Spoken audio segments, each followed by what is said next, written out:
Alright guys, I had some interest on this pan and tilt I built, so I'm gonna tear it down a little bit, show you how I built this, and give you kind of a guide on how it works. With this servo, and I'll go over the specs as we go along and what servos I used. But with the servo here, this is your tilt servo. I have this set up to use a run cam, Foxy, or whatever FPV camera you like. It's going to go along with the session. The reason why you got to run that is because obviously GoPro and the sessions, they don't have a live video out. So I think the last GoPro that did that was the Hero 3 Plus Black, which is what I personally run. I like that camera, and I have no use for 4K because I can't even edit 4K. But eventually I'll switch out to a session or whatnot. But that's why this is set up like this. Otherwise you can just run one camera on there. If you run like the Hero 3 like I run, you can just put that on there and it'll be just fine. But that's the bracket setup. They do have another bracket that's like this, but it's straight across, so it doesn't have that angle. I recommend this bracket because it does pull it back from the front of the servo a little bit, and when you tilt it back, if you have the square bracket, it will hit right here on the servo and it will not go back any further, whereas this one will allow it to go back just a tiny bit more, about like that. And then you can go all the way to a full down look. So that's why I recommend this bracket. For the servo, we'll get in here. This is your tilt servo. And this is a RD S3115MG robot digital servo. Found this on AliExpress. It was about, at the time I got it, it was about 18 bucks, but it's gone up a little bit. It's about $21 now. 17 kilogram, how do they say that?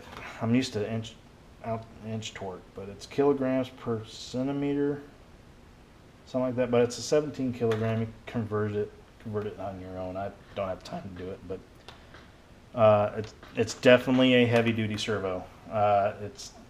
You can put, I don't think there's much you can put on your FPV rig for camera wise that'll max this out. It won't even come close. It's got a lot of torque. It's not a fast servo, but it does move very well. I mean, it'll probably from the back to all the way to the front is maybe a second, 2 seconds, not even that. I mean, it's pretty quick, and you can hear it stout, and it's very solid. When it stops, it stops. So it is a great servo for having a low profile look. What comes with the servo is this bracket and this bracket too, but this bracket I actually had to mount or modify a little bit. The way I mount it to the pan servo is through a 6-post servo horn, and when I had it on here, only 2 of the holes matched up, so obviously I had to go and drill 4 other ones for the screws to fit in. You'll have to have small screws to do this. The servo does come with these, well, it comes with these screws here for the bracket on the top that goes into the control horns, but it comes with these smaller ones here that actually go into the servo from the block. But I happen to have these stainless steel hex screw heads, and I like the look of that better. It's a little more low profile, so I use those. But on the bracket, I did that modification, and then I had to actually, okay, let's be honest, this comes from China. Their shit isn't exactly the best of the best. So the brackets here is a real soft aluminum, and when I mounted this servo to this bracket, it wasn't level. It was at an angle. And unless you like footage from your plane being at an angle all the time, it worked great for you, but I don't like that, so I changed it. And it makes maintenance on this, if you have to do any maintenance, a lot easier. You can slide the servo in and out if you put it in the right way. That's what she said. And it allows you to take the servo on and off without having to take the screws all the way out. And there's 5 of them. On this side, that main screw that holds the casing together is over there. But there's 5 of them, and you don't want to spend all day trying to loosen 5 screws, get them all the way out. Then you can pull this off, or you can just loosen them, pull it off, do whatever you need to do, and get on with it. So those are the only 2 modifications I really had to do. Slots, mounting that, and you have to Dremel that out a little bit so it sit flush. But I mean, anyone who gets this will notice that and have to modify it. For the pan servo, oh, there's disc too. I'll explain this in a second. Pan servo is pretty generic. Anyone who has a pan and tilt setup has this servo probably for their pan. It's a GWS S125 one-turn dual ball bearing. It's a winch servo, and it actually comes with this. This has a control horn. I guess they use it for sailboats or something like that. I'm not sure, but for FPV, it's great because it gives you 360 degrees, and it works flawless every time. It is kind of twitchy when you get to a spot. You hear it kind of tick till it gets to its centered spot, but when you're flying, you really don't notice it. Oh, back to this one. I think this is 100.